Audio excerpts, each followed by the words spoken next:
सुप्रभात 10th class. आज हम कविता करेंगे पाठ 5 की गाता खग। गाता खग प्रातः उठकर सुंदर सुख में जग जीवन, गाता खग संध्या तट पर मंगल मधु में जग जीवन। हाँ जी, तो पहले देखिए खग का मतलब क्या होता है? पक्षी। तट का मतलब होता है किनारा। मंगल का मतलब होता है कल्याण। और मधुमेह का मतलब होता है आनंदपूर्ण। तो इसके जो कवि हैं सुमित्रा नंदन पंत, वो क्या कहते हैं इसमें? उन्होंने बताया है कि प्रभात काल में, प्रभात काल मतलब सुबह के समय आकाश में आज़ाद उड़ने वाले पक्षियों का कलरव गान यही उपदेश देता है कि जीवन सौंदर्य और सुख का भंडार है। जिस प्रकार प्रभात बेला में संपूर्ण प्रकृति अपनी सुंदरता, सरसता तथा शीतलता से जड़ चेतन को जीवन प्रदान कर देती है, उसी प्रकार पक्षियों का चहचहाना संगीत को भी माधुर्य प्रदान करता है, जिसमें संपूर्ण विश्व सुखमय प्रतीत होता है। संध्या के समय जब संपूर्ण संसार विश्राम की ओर अग्रसर होता है, उस समय किसी शून्य एकांत नदी तथा सरोवर के किनारों पर एकत्रित होकर, एकत्रित माने क्या होता है? इकट्ठा होकर, एकत्रित होकर पक्षी पुण्य चहकते हुए इकट्ठे हो जाते हैं। उस समय उनका चहचहाना जीवन के मंगलमय रूप माधुर्य को व्यक्त करता है। कवि को पक्षियों के स्वर में जीवन संगीत सुनाई पड़ता है। तो अब इन पंक्तियों का क्या भाव निकल के आया? इन सारी पंक्तियों का मतलब यह हुआ कि कवि प्रभात मतलब सुबह के समय तथा संध्या का मतलब क्या होता है? शाम। शाम के समय होने वाले पक्षियों के कलरव को मानव जीवन के लिए समृद्धि एवं कल्याण का संदेश देने वाला मानता है। हाँ जी, दूसरा पंक्तियों क्या है? दूसरा पे कहती अपलक तारावली अपनी आँखों का अनुभव, अवलोक आँख आंसू की भर आती आँखें नीरव। अपलक, अपलक क्या होता है? एक टक देखना। जैसे हम बिना पलक झपकाए हुए किसी चीज़ को लगातार देखते रहते हैं तो वो क्या होता है? एक टक। तारावली क्या होती है? तारों की पंक्ति। भी एक ही जगह पे हम जब बहुत सारे तारे इकट्ठे देखते हैं तो उसको क्या बोलते हैं? तारावली। अवलोक, अवलोक का मतलब क्या होता है? देखकर। और नीरव का मतलब होता है शांत, साइलेंस, मौन, खामोश, चुपचाप। तो इन पंक्तियों में कवि ने क्या कहा है?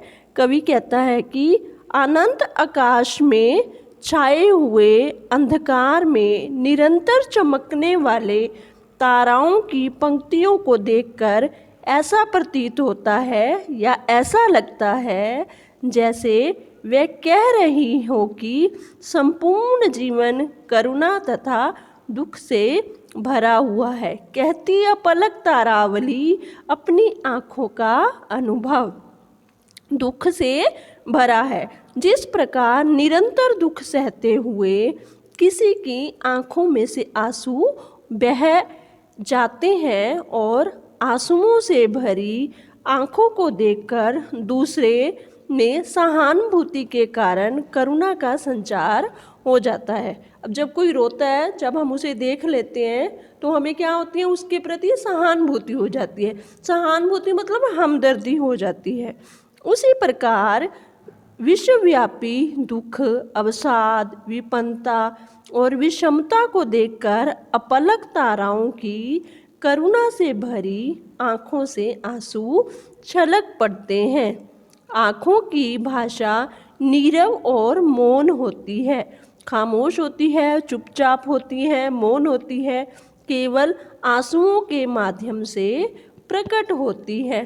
यानी कि हम कुछ कह नहीं सकते, पर वो जो हमारा दर्द है वो सारा हमारा आंसुओं के प्रति निकल कर सब कुछ कह देता है, पर हम अंदर से क्या होते हैं, खामोश होते हैं, चुपचाप होते हैं।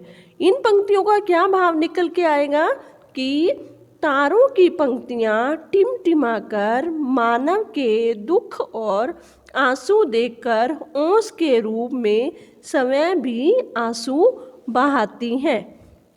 हंसमुख प्रसून सिखलाते पल भर है, वो हंस पाओ अपने उर की सौरभ से जग का आंगन भर जाओ।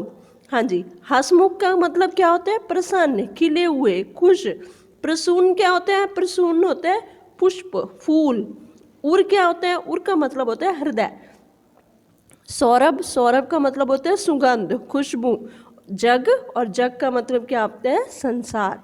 कहते हैं कवि इन पंक्तियों में क्या बयां करता है, उसने ये कहा है कि सुबह के समय खिले हुए पुष्प, फूल अपनी कोमलता, मनोहरता और सौरभ के वातावरण को पूरी तरह भरते हुए मानव को यह प्रेरणा देते हैं कि इस नाशवान और छोटे से जीवन को अनेक प्रकार की विषमताओं और समस्याओं ने नीरस और उदास बना रखा है। यदि हो सके तो संसार में अपना छोटा सा जीवन प्रसन्नता और आनंद से व्यतीत करे। मनुष्य अपने सद्गुणों और सद्कार्यों में जगत के वातावरण को सरस और सुखद बनाने का प्रयास करे। यह तभी संसार सुख, संपदा और समृद्धि पा सकेगा। जिस प्रकार फूल अपने सर्वस्व, सर्वस्व मतलब सारे, सर्वस्व को समर्पित करके वातावरण की भव्यता को बढ़ा देते हैं, उसी प्रकार मनुष्य भी अपने गुण, व्यवहार और कार्य व्यापार से संसार के प्राणियों के जीवन को क्या बना देता है, उन्नत बना देता है। क्या बना देता है, उन्नत। हाँ जी, तो इन पंक्तियों का भाव यह निकल के आएगा कि कवि खिले हुए फूलों के माध्यम से मनुष्य को यह संदेश देने का प्रयास कर रहा है कि जैसे फूल खिलकर वातावरण को सुंदर बना देते हैं, खिले हुए फूल सारे जगह को महका देते हैं, उसी प्रकार मनुष्य को भी संसार में सदा खुशियाँ बिखेरते हुए उसे खुशहाल बनाना चाहिए। उठ उठ कर लहरें कहती हैं ये, हम कूल विलोक ना पाएं, पर इस उमंग में यह वह नित आगे बढ़ती जाए। हाँ जी, तो इन पंक्तियों में कवि ने क्या बताने की कोशिश की है कि सागर में उठती हुई लहरों के माध्यम से मनुष्य को निरंतर अपना कर्म करते हुए लक्ष्य की ओर बढ़ने की प्रेरणा दी है। कूल, कूल का मतलब क्या होता है, किनारा। विलोक, विलोक मतलब होता है देख। उमंग, उमंग का मतलब होता है उत्साह, जोश, उमंग। बह बह, बहते हुए। नित, नित का मतलब होता है सदा, हमेशा। हाँ जी, तो भाव क्या है इनका, कहते कवि ने इन पंक्तियों में ये बताया है कि किनारा, सरिता अथवा सागर की लहरें एक के बाद एक ऊपर उठकर किनारे की ओर बढ़ती रहती हैं। लहरें देखती हैं कि किनारा मिला अथवा नहीं, किंतु वह उठती गिरती आगे बढ़ती रहती हैं।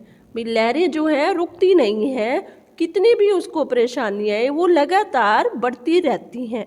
कभी कभी लहरें मार्ग में ही बिखर जाती हैं, किंतु उस समय उसके अनेक रूप किनारे की ओर बढ़ने लगते हैं। कवि का मानना है कि जिस प्रकार आत्मा परमात्मा की प्राप्ति के लिए निरंतर गतिशील रहती है और भिन्न भिन्न शरीर धारण करती है, नष्ट होने पर फिर से नया शरीर पाकर आगे बढ़ती चलती रहती है, क्योंकि उसमें परमात्मा को प्राप्त करने की लगन इतनी तेज होती है कि मार्ग के आकर्षण अथवा बंधन उसे रोक नहीं पाते। और उसी प्रकार लहरें किनारों को प्राप्त करने की इच्छा से भी निरंतर गतिमान पथ का मतलब क्या होता है? रास्ते पर चलती रहती है। क्या निकल के आया इन पंक्तियों का विशेष? इन पंक्तियों का विशेष यह निकल के आया कि कवि ने लहरों की निरंतर गतिशीलता के माध्यम से मनुष्य को यह संदेश दिया है कि लक्ष्य मिले या ना मिले, परंतु उसे प्राप्त करने के लिए निरंतर कर्म करते रहना चाहिए। यानी कि हमें मंजिल मिले ना मिले, पर हमें अपनी कोशिश जारी रखनी चाहिए। इन पंक्तियों में कवि यह बताने का प्रयत्न कर रहा है, कंप कंप हिलोर रह जाती रे मिलता नहीं किनारा, बुदबुदा विलीन हो चुपके पा जाता आशय सारा।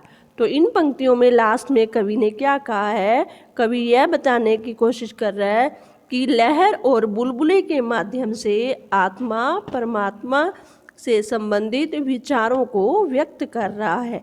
कंप का मतलब होता है शहर उठना, कांपना। हिलोर का मतलब लहर, और बुदबुदू बुलबुले, विलीन का मतलब क्या होता है? मर जाना, मिट जाना, नष्ट हो जाना। चुपके चुपचाप, खामोशी से। आशय का मतलब होता है मकसद, लक्ष्य, उद्देश्य। तो कवि क्या कहता है इन पंक्तियों में कि सरिता अथवा सागर की लहरें बार बार उठती है और वायु का स्पर्श पाकर कांप उठती हैं। लहरों को निरंतर गतिशीलता और कर्मशीलता के बावजूद उन्हें किनारा नहीं मिलता। जब लहरें ऊपर उठती हैं तब वे कभी कभी अन्य लहरों के कारण बिखर जाती हैं, तो कभी किनारों से टकराकर चूर चूर हो जाती हैं। लहरें और किनारे की अलग होने की भावना समस्त नहीं होती, किंतु उसी सरिता और सागर में लहरों के प्रति प्रतिघात सहता हुआ उनसे निकलकर एक बुलबुला अपने छोटे से सीमित अस्तित्व को उस असीम जल राशि में समर्पित करके चुपचाप जीवन के अंतिम लक्ष्य को प्राप्त कर लेता है, क्योंकि जीव का परमात्मा और शांत का आनंद और प्राप्त करना है जीवन का अंतिम लक्ष्य माना गया है। तो इन सारी पंक्तियों का क्या भाव हुआ? इनका मतलब यह हुआ कि कवि की मान्यता है कि कवि मानता है कि लहरें जब आपस में टकराकर अथवा किनारे से टकराकर बिखर जाती हैं तथा किनारे से दूर चली जाती हैं, परंतु उनमें से निकला हुआ बुलबुला जल में विलीन होकर अपने जीवन का उद्देश्य प्राप्त कर लेता है। तो ये हमारी कविता थी पाठ 5 की गाता खग। हाँ जी, तो अब मैं आपको इसके प्रश्न बताऊंगी, तो आपने कविता जैसे समझी है उत्तर उन्होंने अपने आप करके फिर नोटबुक पे लिखने हैं। हाँ जी, पक्षी प्रातः उठकर क्या गाता है? हमने पहले पंक्तियों में पढ़ा कि कैसे पक्षी गाते हैं, तो उसके बारे में लिखना है। दूसरा क्वेश्चन है हमारा, तारों की पंक्तियों की आँखों का अनुभव क्या है? तीसरा, फूल हमें क्या संदेश देते हैं? चौथा है क्वेश्चन हमारा, लहरें किस उमंग में आगे बढ़ती जाती हैं? और पांचवा क्वेश्चन है, बुलबुला विलीन होकर क्या पा जाता है? हाँ जी, तो ये हुई हमारी गाता खग कविता के प्रश्न, और इनको आपने अच्छे से समझकर इस कविता को, इन प्रश्नों के उत्तर अपनी फेयर नोटबुक पर करने हैं। धन्यवाद। हैं।